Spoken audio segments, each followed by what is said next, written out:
you just switch from Android to iPhone, this method will move everything from photos, videos, messages, compatible apps, and more.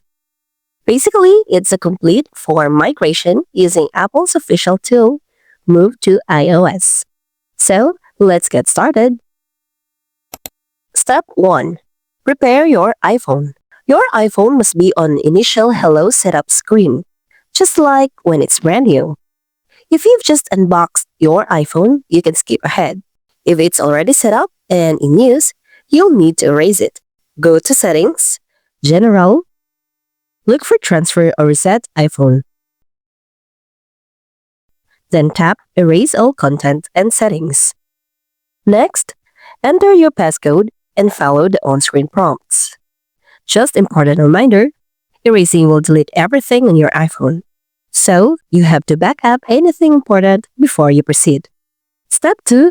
Prepare both phones. Before starting the transfer, you have to consider these things. Plug both phones into their chargers because the process can take a while. Make sure your Android is connected to Wi-Fi and ensure your iPhone has enough storage for all the data from your Android. Step 3. Start iPhone setup. On your iPhone, select your language and country and continue the on-screen prompts until you see the apps and data screen. Tap Move Data from Android, click the QR icon on the upper right, then open your Android cam scanner and scan the QR code in your iPhone screen. You will be redirected to Google Play Store.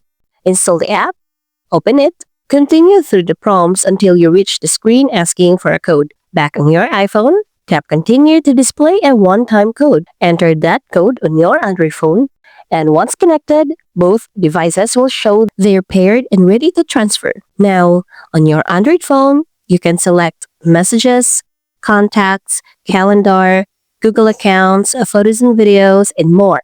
So just tap Allow the app to access the selected items, then tap Continue. The transfer will begin and the time will depend on the amount of data. Step 7. Complete the setup. When the transfer is finished, tap Done on your Android. On your iPhone, tap Continue and finish the setup by signing in with your Apple ID. Once the setup is complete, check your iPhone, and you're all set. And that's it. You've successfully moved your data from Android to iPhone. If you found this video helpful, hit that like button and subscribe for more tech tips like this. Thanks for watching, and I'll see you in the next one.